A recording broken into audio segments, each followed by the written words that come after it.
जी हाँ, आ चुकी है बड़ी खबर फार्मेसी काउंसिल ऑफ इंडिया से। सैलरी अब फार्मासिस्ट की बढ़ सकती है। Junior grade pharmacy officer, senior grade pharmacy officer, drug information officer, clinical information officer, chief pharmacist, deputy pharmacist, director pharmacist, अलग अलग विभिन्न पोस्ट के अब लेवल पे बढ़ेगा। तो इस नोटिस में मैं आपको पूरा का पूरा डिस्कस करने वाला हूं कि कैसे कितना लेवल पे होगा और कब से ये जो फार्मेसी कैडर है इसके अकॉर्डिंग क्या और ये कब से इंप्लीमेंट हो सकता है और क्या-क्या चीजें इसमें इंक्लूडेड है। तो इस वीडियो को एंड तक देखिए क्योंकि अगर आप एक एस्पायरेंट है गवर्नमेंट एग्जाम के, अगर आपको सरकारी नौकरी, सरकारी अफसर बनना है, तो ये वीडियो आप ही के लिए। जी हाँ। सो फार्मेसी ऑफिसर में यहाँ पे 4 शेड्यूल में डिवाइड किया गया। सबसे पहला इसका स्क्रीनशॉट लेके चलिएगा सभी लोग। लेवल 1 या शेड्यूल 1 का जिसमें है ग्रुप बी की पोस्ट और ग्रुप ए की पोस्ट।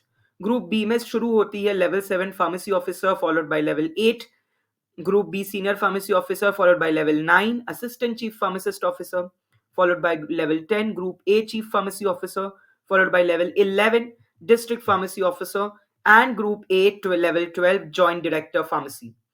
अब शेड्यूल 2 में आपके पास आ जाते हैं ग्रुप बी लेवल 8 की post drug information pharmacy officer and clinical pharmacy officer group B की लेवल 8। सिमिलरली शेड्यूल 3 में आपका दिखाया गया है कि कौन सी पोस्ट जो है उनके कितने रिक्रूटमेंट्स हो सकते हैं, कैसे प्रमोशनल होगा और चांसेस कितने हैं और उसके लिए एलिजिबिलिटी कि अगर आपको जॉइंट डायरेक्टर बनना है तो आपको 2 साल या 1 साल डेप्यूटी डायरेक्टर होना पड़ेगा। अगर आपको डेप्यूटी डायरेक्टर बनना है तो 2 साल चीफ फार्मासिस्ट होना पड़ेगा। चीफ फार्मासिस्ट ऑफिसर बनना है तो उसके लिए आपको D pharm plus 5 years of experience या B pharm plus 3 years of experience लगेगा। Similarly assistant chief pharmacist officer, senior pharmacy officer और फार्मेसी ऑफिसर, इनमें फार्मेसी कैडर में ये सारी इंफॉर्मेशन दी गई है। सिमिलरली अब इसके बाद कि सर अगर फार्मेसी ऑफिसर हम बन गए तो हम कहाँ कहाँ हमारी पोस्टिंग होगी, ये शेड्यूल 5 में दिया है। Sub centres, health and wellness centres, PHC, CHC, community health centres, primary health centres, civil hospitals, medical colleges, district hospitals. So आजकल आप देख रहे हो कितनी वैकेंसीज आ रही है NHM, national health mission, and NUHM, national urban health mission के तहत। एंड सर हमारी रिस्पॉन्सिबिलिटीज क्या होगी, तो जैसे जैसे आप अलग अलग पोस्ट की जाएगी, अलग अलग पोस्ट की रिस्पॉन्सिबिलिटीज अलग अलग टाइप की होगी।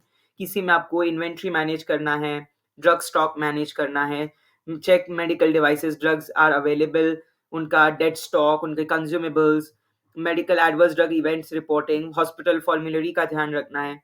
अगर कोई नए एक्सटेम्पोरेनस फॉर्मुलेशंस आते तो उनको कंपाउंडिंग वगैरह, पेशेंट केयर और थेराप्यूटिक आउटकम्स बढ़ाने की हर पॉसिबल कोशिश करनी है through the prescription survey. Correct. So mostly यही सारे रोल्स जो आपकी भूमिका निभाते हैं in the retail pharmacist as well as hospital pharmacist, काफी सिमिलर ही है। दोनों में miscellaneous work, data documentation, recording, ये सारी इंफॉर्मेशन आपकी होगी। तो ये एक बहुत ही महत्वपूर्ण डॉक्यूमेंट है और आप देख सकते हैं फार्मेसी काउंसिल ऑफ इंडिया की तरफ से आया 18 नवंबर को और 19 नवंबर को ये लाइव हुआ है पीसीआई के तहत। तो ये प्रिंसिपल सेक्रेटरी को लिखा गया है जहाँ पे सारी इंफॉर्मेशन दी जाएगी कि भैया अगर, और आप सभी जानते हैं लेवल 8 पे जल्द लगने वाला है, 8 सीपीसी जल्द लगने वाला है, तो सभी चाहते हैं कि फार्मासिस्ट का जो लेवल का पे है वो 4-5 से हट के 6-7 आ जाए। तो store keeper, dispensing pharmacist, allopathic pharmacist, बहुत अलग-अलग टाइप के फार्मासिस्ट उसमें पोस्ट है। तो आपको अगर एंट्री लेवल अगर लेवल 7 का पे हो तो that will be great. Level 8 CPC के अकॉर्डिंग लेवल 7 का पे। तो काफ़ी सारी चीज़ें इस कैडर में कोट की गई है। तो अब ये कब से अप्लाई होगा, किसको अप्लाई होगा, ये जल्दी डिटेल्स इसकी मैं और भी आपको बताते चलूँगा क्योंकि ऑफिशियल गेजेटेड पोस्ट है group A and group B की। तो ये गेजेटेड पोस्ट काफ़ी इंपॉर्टेंट होती है एंड कितने रिक्रूटमेंट्स आएँगे, वैकेंसीज़ आएगी, ये इसके बारे में भी हम जल्द एक वीडियो बनाएँगे बट आएगी ये तय है। सो जुड़े रहिए इसी तरीके से best pharmacy tips and tricks, health care tips and tricks by Payam Vora for recent updates and information. Thank you very much all of you.